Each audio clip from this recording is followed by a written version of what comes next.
Hello students, तो आप लोग कैसे हो। मैं नंदलाल आप लोगों के बीच पुनः उपस्थित हूँ। यूपी वाले सर के इस चैनल में आप लोगों का स्वागत है। तो स्टूडेंट्स, मैं इस वीडियो में आप लोगों को दूसरा वीडियो है मेरा ये। इस वीडियो में आप लोगों को भी ऑप्शनल टाइप क्वेश्चन का एक्सप्लेन करूँगा, जिससे कि आप लोग अच्छे से अच्छे नंबर प्राप्त कर सके। अगर आप मेरा पहला वीडियो नहीं देखे हैं तो डिस्क्रिप्शन बॉक्स में इस वीडियो का लिंक है, दूसरे वीडियो का, आप जाकर देख सकते हैं। तो चलिए स्टार्ट करते हैं क्वेश्चन नंबर नेक्स्ट से। जैसे क्वेश्चन है कि संख्या 156 का अभाज्य गुणनखंड होगा। तो 156 कोई भी नंबर है तो उसका अभाज्य गुणनखंड की संख्या निकालने के लिए आप लोग इसको फैक्टर करेंगे ऐसे। तो जैसे 2 से आप फैक्टर करना है तो कितना हो जाएगा,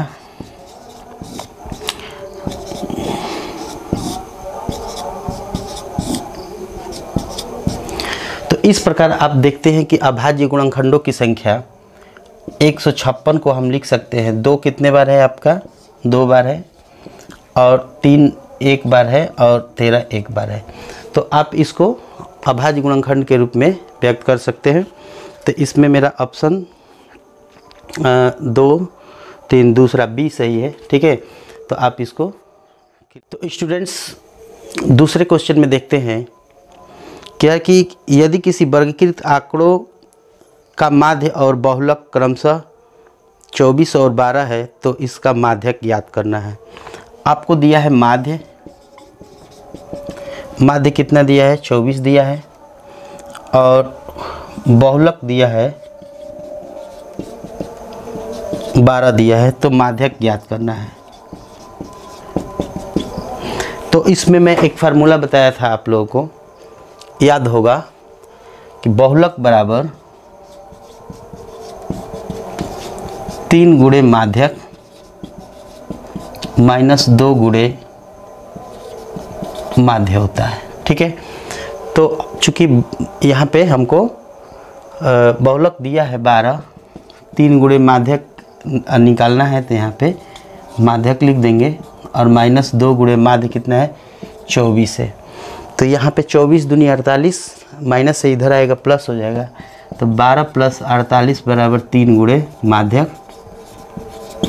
तो 12 48 कितना हो जाएगा, 60 बराबर 3 गुणे माध्यक। तो 3 से ये 20 बार में कट जाएगा, तो ये हो जाएगा माध्यक बराबर 20। तो इस प्रकार आपका इसमें ऑप्शन बी सही है, ठीक है। तो इस प्रकार नेक्स्ट अगला क्वेश्चन है कि यदि 2 वृत्तों की त्रिज्याएं क्रमशः 4 सेंटीमीटर और 3 सेंटीमीटर हो तो इन वृत्तों के क्षेत्रफलों के योग के बराबर क्षेत्रफल वाले वृत्त की त्रिज्या ज्ञात करना है।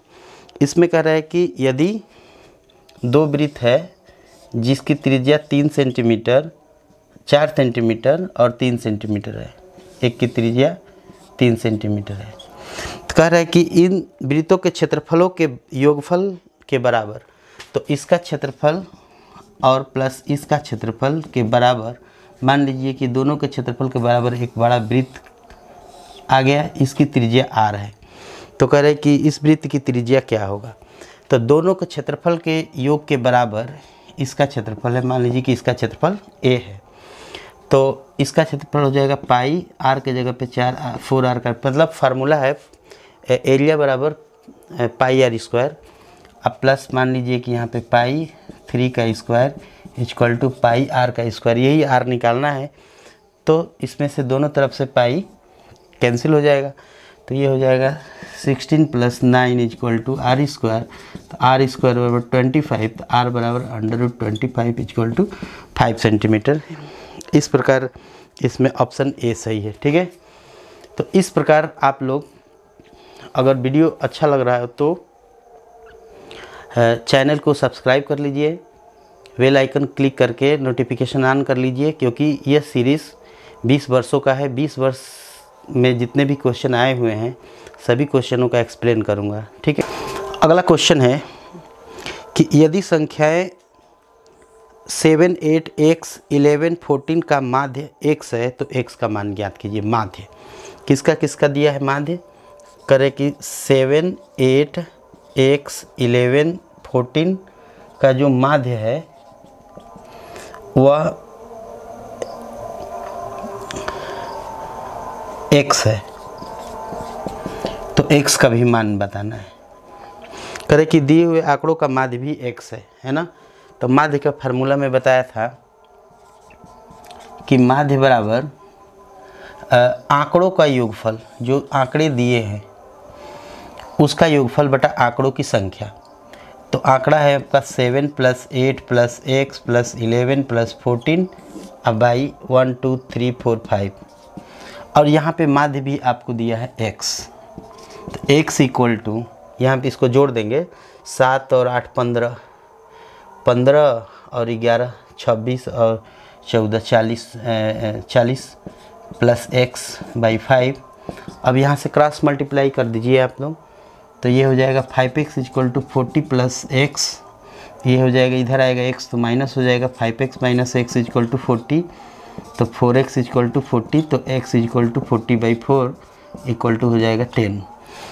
तो इस टाइप से आप लोग नेक्स्ट क्वेश्चन देख लें, इसमें बी ऑप्शन सही है। ठीक है, बहुत इंपॉर्टेंट है।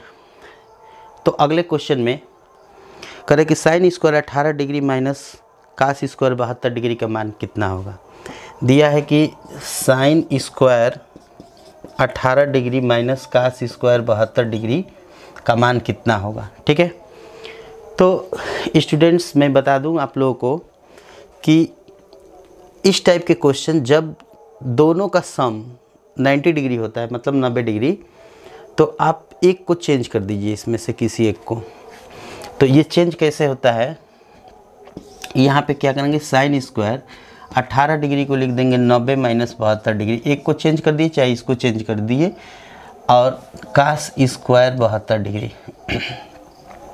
तो ये जो साइन है ये 90 - 72 है, तो साइन बदल जाता है इसमें cos में, cos स्क्वायर 72 डिग्री और minus sine square cos square 72 degree, तो ये कैंसिल हो जाता है, तो इसमें 0 प्राप्त होता है। अक्सर प्लस माइनस के क्वेश्चन में आप लोगों को 0 ही प्राप्त होता है, लेकिन अपना सॉल्यूशन करने के बाद ही हम टिक मार सकते हैं। अगर ये चीज़ मल्टीप्लाई में होता है तो उसका वैल्यू। तो अगला क्वेश्चन बहुत इम्पोर्टेंट है, ये आपको जगह जगह पे मिलता रहेगा, है ना। तो बिंदु 5 9 की y अक्ष से दूरी क्या है।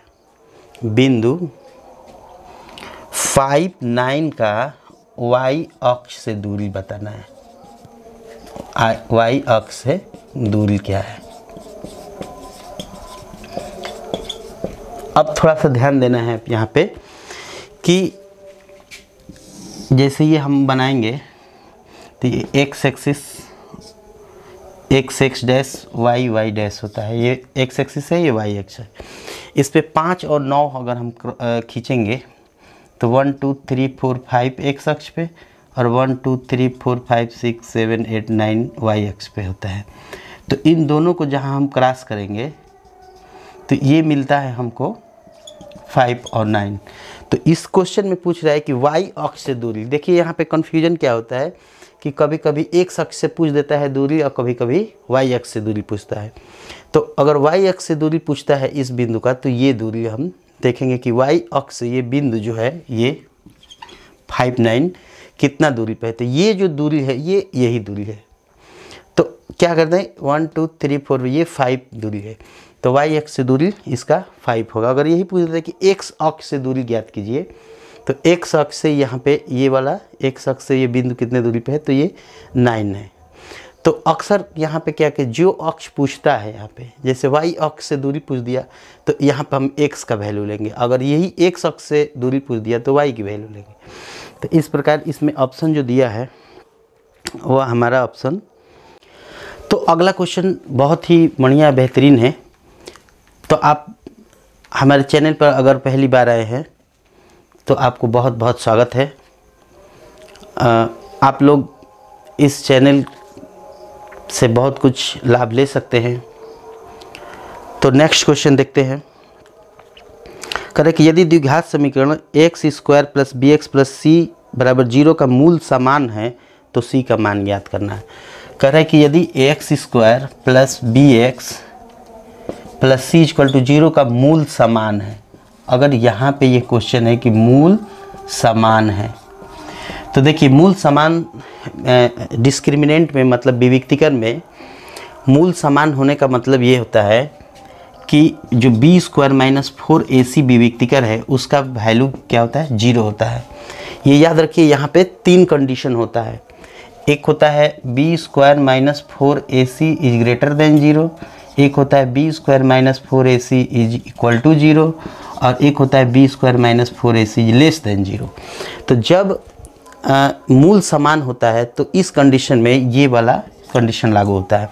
इसमें मूल समान और वास्तविक होता है, और इसमें जो मूल असमान और वास्तविक होता है, और इस कंडीशन में मूल जो है काल्पनिक होता है। तो ये हमारा कंडीशन है। तो यहाँ पे b के जगह पे b है, a के जगह पे a है, c के जगह पे c है। तो b square minus 4ac equal to 0, ये तो ठीक ही है।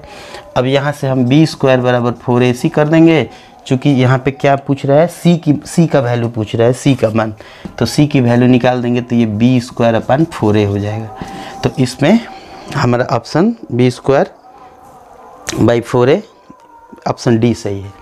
तो इस प्रकार ये क्वेश्चन बहुत ही इम्पोर्टेंट है। इस टाइप के बहुत सारे क्वेश्चन आपको देखने के लिए मिल जाएंगे। अगर किसी प्रकार की कोई असुविधा है तो कमेंट कीजिए, आपका स्वागत है। कोशिश करूँगा आप लोगों के प्रॉब्लम को सॉल्व करने के लिए। तो नेक्स्ट क्वेश्चन देखते हैं। ये भी ऊंचाई दूरी से संबंधित क्वेश्चन है कि यदि समतल मैदान पर एक मीनार की छाया की लंबाई उसके ऊंचाई की √3 गुनी है। कह रहा है कि एक समतल पर एक मीनार है, इसकी जो ये छाया की लंबाई है, ये छाया की लंबाई इसकी ऊंचाई की √3 गुनी है। मान लीजिए कि इसकी ऊंचाई h है तो इसका h √3 है। ठीक है, यही बात पूछ रहा है। ये क्वेश्चन जो है ऊंचाई दूरी से संबंधित है। तो सूर्य का उन्नयन कोण बताना है। मतलब कि देखिए यहाँ पे सूर्य है, सूर्य का जब इस टावर के ऊपर या मीनार के ऊपर छाया पड़ेगा, मतलब प्रकाश पड़ेगा, तो इसका छाया यहाँ पे बनता है। तो यही कह रहा है कि इसकी जो छाया की लंबाई है इसकी ऊंचाई का √3 गुना है। तो ये एंगल पूछ रहा है कि किस कोण पर है।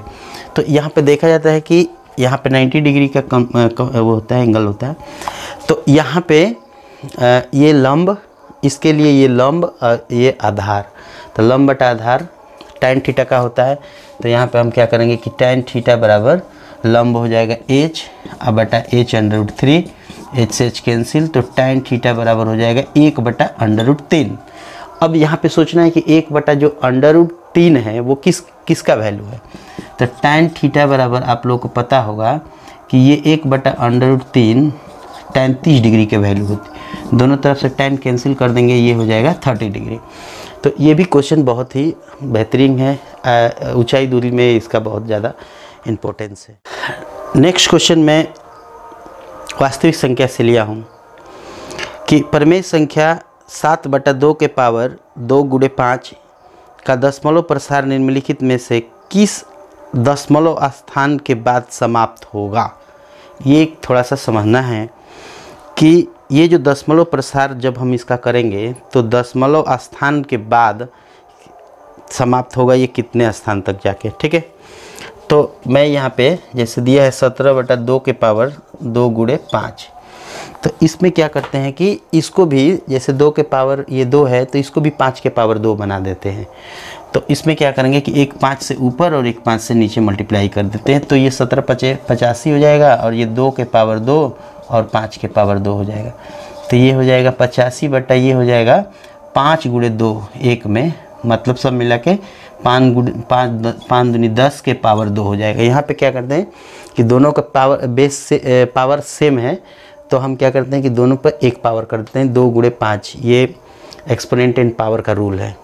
तो ये हो जाएगा आपका 85/100, तो 0.85, मतलब दशमलव के 2 अंक तक आके ये समाप्त हो जाएगा। ठीक है, तो यहाँ पे हम क्वेश्चन, ये बहुत बढ़िया क्वेश्चन था। इसमें आप लोगों किसी भी प्रकार ऐसे क्वेश्चन में अगर आता है तो आप लोगों को डिवाइड नहीं करना पड़ता है, डायरेक्ट इसका पावर सेम करके और आप लोग इसको निकाल सकते हैं, तो सही है। ठीक है, तो नेक्स्ट क्वेश्चन देखते हैं। नेक्स्ट क्वेश्चन में लिया हूँ मूल से ही, मतलब द्विघात समीकरण से। करें कि यदि द्विघात समीकरण 3x square minus 12x plus m बराबर 0 के मूल बराबर हो तो m का मान ज्ञात करना है। इसमें कह रहा है कि यदि 3x square minus 12x plus m बराबर 0 के मूल बराबर है, वही सवाल है यहाँ पे। देखिए ये बार बार आ रहा है, बराबर है, तो किसका मान ज्ञात करना है? तो m का मान ज्ञात करना है। यहाँ पे देखिए जब भी मूल बराबर होगा, अभी इसके पहले कुछ क्वेश्चन पहले मैं बताया था कि जब मूल बराबर होता है तो उस कंडीशन में इसका विविक्तिकर 0 के बराबर होता है, अर्थात b square minus 4ac equal to 0 होता है। तो यहाँ पे ये a हो जाएगा 3, b यहाँ पे हो जाएगा माइनस 12 और c का वैल्यू m होता है, दिया है। तो रख दीजिए यहाँ पे, तो माइनस 12 का स्क्वायर माइनस 4 इंटू a की जगह पर 3 और c की जगह पर m बराबर 0। माइनस का स्क्वायर, इसको हम लोग हमेशा ब्रैकेट में रखेंगे। तो 12 का स्क्वायर कितना होता है? 144, माइनस का स्क्वायर प्लस, और माइनस ये हो जाएगा 12m बराबर 0। 12m उधर चला जाएगा तो 144 बराबर हो जाएगा 12m, तो m बराबर 144/12, तो ये 12 बार में कट जाएगा। तो इस प्रकार जो इसमें ऑप्शन दिया है डी दिया है। ठीक है, तो इसको भी देख लीजिएगा, बहुत अच्छा क्वेश्चन। मैं नेक्स्ट क्वेश्चन कोऑर्डिनेट ज्योमेट्री से लिया हूँ। इसमें आप लोगों को दिया है कि बिंदुओं A -4 2 और B 5 6 को जोड़ने वाली रेखाखंड के मध्य बिंदु P a/8 और 4 दिया है, तो A का मान ज्ञात करना है। इसमें कह रहा है कि एक बिंदु है A जिसका निर्देशांक है -4 2 और एक B है जिसका निर्देशांक है 5 6 को जोड़ने वाली रेखाखंड, इसको जोड़ दिए दोनों को, के मध्य बिंदु, मतलब ये P पॉइंट है, इसका निर्देशांक दिया है a/8 और 4, तो A का मान ज्ञात कीजिए। तो जब भी मध्य बिंदु का आता है, मध्य बिंदु का प्रश्न आता है, तो क्या करते हैं कि मध्य बिंदु होता है x बराबर x1 प्लस x2/2 और y बराबर होता है y1 प्लस y2/2। तो जो भी चीज़ हमको निकालना है वो देख लेंगे कि a में है कि मतलब x वाला फंक्शन में है कि y वाला में। ये है x और ये y, ये होता है x1 y1 और ये होता है x2 y2। तो इसमें क्या है कि x का जो वैल्यू दिया है वो a/8 है, और ये x1 है, x2 है और ये 2 है, 6 है। तो x का वैल्यू हम लेंगे यहाँ पे, क्योंकि ये दिया, अगर यहाँ पे a दिया होता तो हम ये देते। तो ये समझ में आ जाता है, a/8 x की वैल्यू, और x1 है -4 + 5/2। अब हम क्रॉस मल्टीप्लाई कर देंगे यहाँ पे। तो पहले इसको थोड़ा सॉल्व कर लेते हैं। 5 - 4 a 1/2, 2 से इसको कैंसिल कर देंगे, 4 बार में क्रॉस मल्टीप्लाई कर देंगे, a बराबर 4। तो इस प्रकार ये जो ऑप्शन है डी सही है। ठीक है, नेक्स्ट वीडियो में आप लोगों को ऐसे ही बहुत सारे क्वेश्चन लेके आऊँगा। ऑप्शनल क्वेश्चन कुछ देखेंगे कितने वीडियो में आ रहा है 20 वर्ष का, वो मैं सारे आप लोगों को बता दूंगा। उसके बाद आप लोग के लिए फिर 1 नंबर 2 नंबर 3 नंबर 4 नंबर जो भी क्वेश्चन अब नेक्स्ट एग्ज़ाम में आते हैं उनको भी देखने का प्रयास करूंगा। ठीक है, तो तब तक के लिए जय हिंद।